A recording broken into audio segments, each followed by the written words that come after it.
Ya raja kecil dan Kenapa? tadi satu itu yang menyangkut dengan katanya diulang-ulang itu ya. Ada yang mau membunuh Prabowo. Menurut saya ini Sri Mulat sebenarnya. Siapa yang berani ngancam presiden yang berada di lingkar kekuasaan itu? Dan kemudian presiden curhat ke ruang publik. Keluarganya curhat, orang-orang dekatnya curhat. Ini menunjukkan ini orang-orang penakut. Penakut. Orang-orang yang tidak memiliki nyali untuk menegakkan kebenaran.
Dan saya kasih tahu itu ya, main-main saham itu kalau orang kecil ya pasti kalah. Itu untuk orang kecil itu biasanya sama dengan judi itu. Nanti harga saham, harga indeks saham akan turun. Di hari-hari pertama saya luncurkan gagasan makanan bergizi sudah muncul. Saya mengerti, saya ini cukup lama jadi orang Indonesia. Saya mengerti. Ada ancaman terbuka, ada ancaman halus. Ada senjata yang terbuka, senapan, meriam, ya itu. Tapi sebelumnya ada senjata-senjata lain. Senjata psikologis, adu domba, fitnah, hoax. Ada ancaman terhadap ekonomi. Saudara-saudara, Pak, karena gagasan makan bergizi, harga saham indeks turun. Saya jawab ke mereka itu, saya kasih tahu ya, biar saya nggak punya saham, saya bilang. Dan rakyat di desa-desa tidak punya saham. Benar.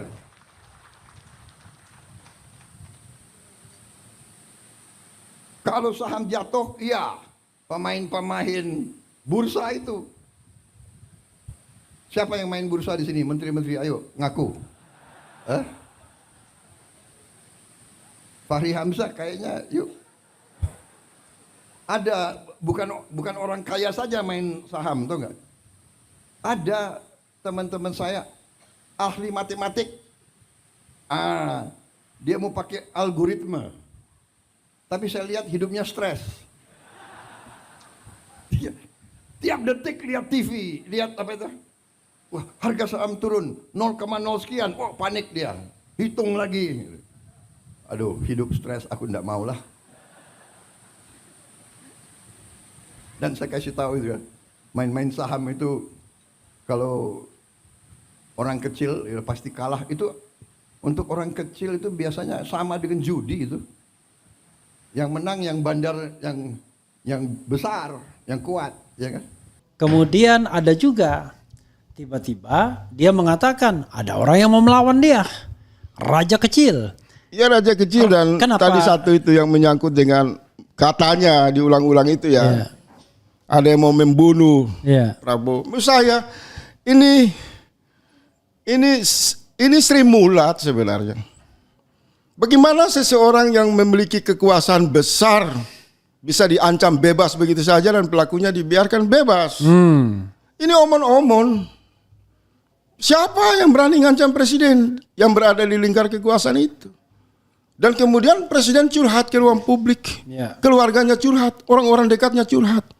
Ini menunjukkan ini orang-orang penakut. Penakut. Orang-orang yang tidak memiliki nyali untuk menegakkan kebenaran. Karena ada hipokrasi di dalam watak politik kekuasaan mereka.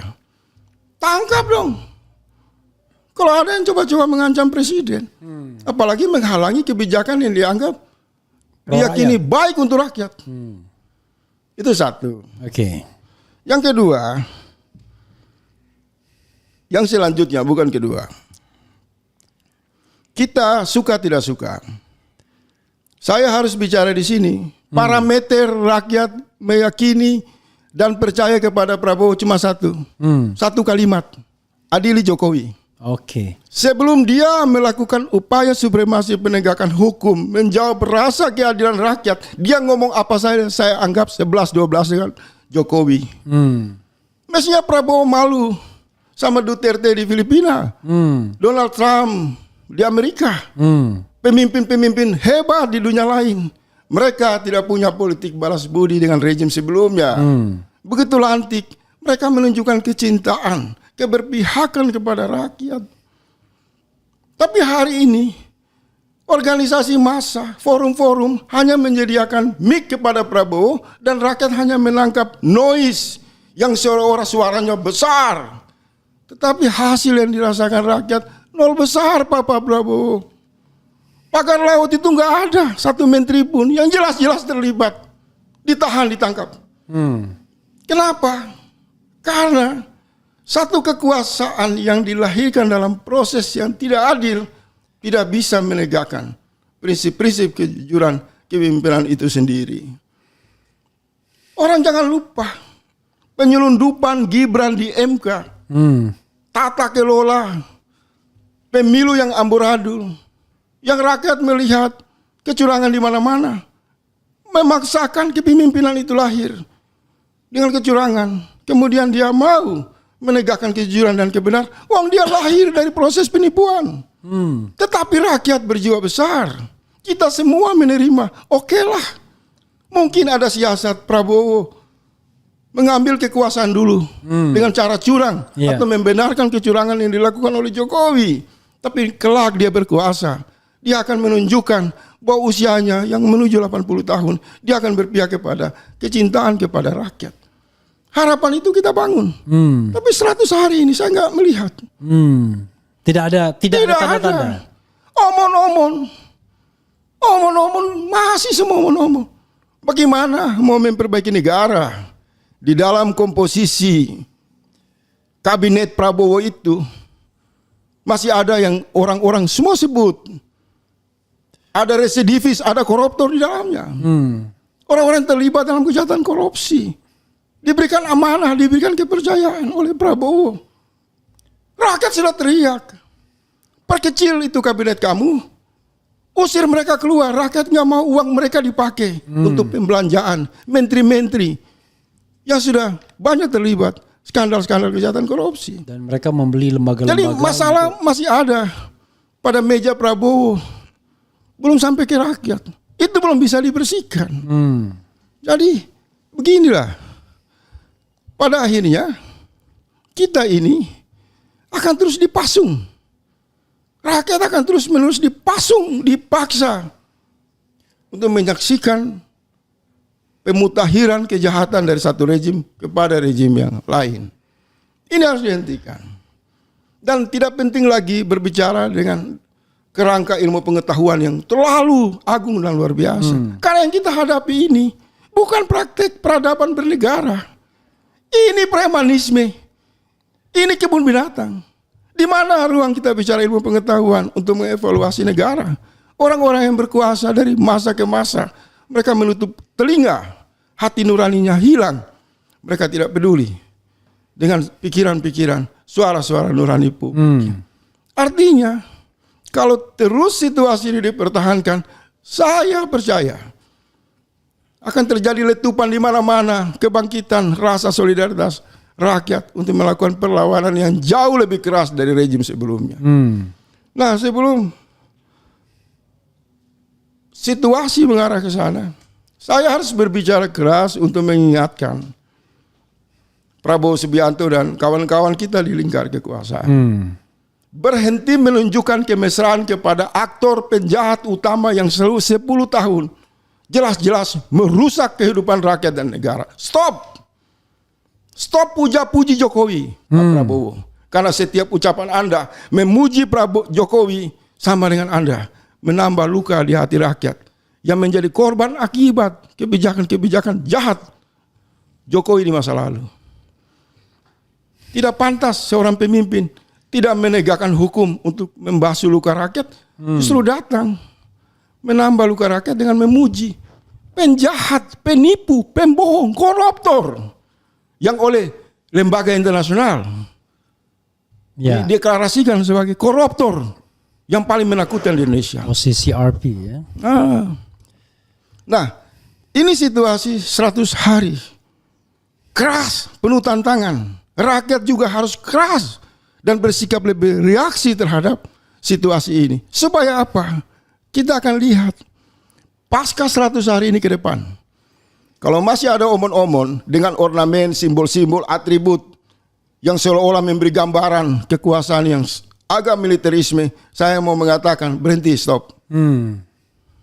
Rakyat membiayai tentara, polisi di Republik ini bukan untuk menakuti-nakuti rakyat. Dan jangan diseret ke dalam tata kelola kekuasaan untuk tujuan powerful yang berakibat otoriter, kediktatoran. Kita sudah memilih jalan berdemokrasi, dengar jeritan rakyat, berpihak kepada rakyat, dan kekuatan bukan pada tentara, bukan pada polisi, bukan karena mantan jenderal, bukan karena profesor. Kekuatan yang harus dimiliki Prabowo adalah iman dan ilmu pengetahuan. Dua kekuatan itu jangan dibuang. Jadi pribadi yang beriman, bicara dengan tindakan sejalan. Jadi pribadi yang memiliki basic ilmu, punya rasa malu, punya empati, punya rasionalitas dalam mengambil semua keputusan. Kalau dua modal ini dibuang, ya kita lagi-lagi berhadapan dengan bukan tuyul dari gorong-gorong. Ini muncul selokan politik yang jauh berbau busuk dari sebelumnya. Dan tentu kita tidak berharap Prabowo terjebak mengulangi apa yang dilakukan oleh Jokowi. Cara untuk mencegah itu tidak boleh memuja-muji. Harus keras kita kritik. Itulah bentuk kesayangan kita kepada kepala negara, kepada penguasa. Agar mereka tidak terlena. Mereka tidak terlalu jauh berjalan untuk merusak kehidupan orang banyak dan kehidupan mereka sendiri. Saya masih menaruh harapan semoga Haji Prabowo Subianto, saya nggak penting Anda mantan Danjen Kopassus atau Anda Jenderal 4 bintang versi Jokowi, nggak penting lah itu. Tapi saya menghormati Anda Haji Prabowo Subianto. Ada semangat tauhid pada diri Anda. Mari beri keteladanan. Penghematan anggaran negara diikuti dengan kuda-kuda Anda dijual semua, kasih buat rakyat. Aset-aset Anda dihibahkan kepada rakyat. Separuh saja kekayaan Anda dikorbankan dan dihibahkan kepada rakyat, sehingga rakyat melihat seluruh ajakan dalam rangka konsolidasi anggaran yang bertujuan penegakan keadilan untuk penghematan, penyelamatan negara itu sungguh-sungguh bukan hanya beban rakyat, tapi presiden, para menteri, para pejabat juga kembali hidup dalam situasi yang sederhana, situasi yang sama menderitanya dengan rakyat, dengan pegawai di level bawah. Kalau itu bisa dilakukan, akan bangkit ini Indonesia, keluar dari drama-drama, teater-teater, politik omong kosong yang dibangun di atas pujian-pujian, pujaan-pujaan omong kosong yang pada akhirnya menjebak kepemimpinan dan merusak kehidupan rakyat banyak. Jadi mohon maaf saja, kenapa saya harus mengambil posisi bicara keras dan akan lebih keras. Itulah bentuk konsistensi kita menjaga agar yang dimaksud pemimpin tidak direlakan, dibiarkan menjadi manusia-manusia yang biadab, tapi mereka menjadi manusia yang hebat, yang memberikan kebanggaan, yang memberi catatan sejarah bagi peradaban bangsa ini. Prabowo masih punya peluang itu. Jangan mau dipuja-puji, jangan mau dijebak. Lembaga survei. Hidupkan nurani dari dalam diri Anda, dan buktikan. Dimulai dari hidup yang sederhana, dan ketika Anda mengajak negara, pangkas anggaran, hidup sederhana para pegawai, tentara dan lain-lain, Anda sudah melakukan keteladanan itu.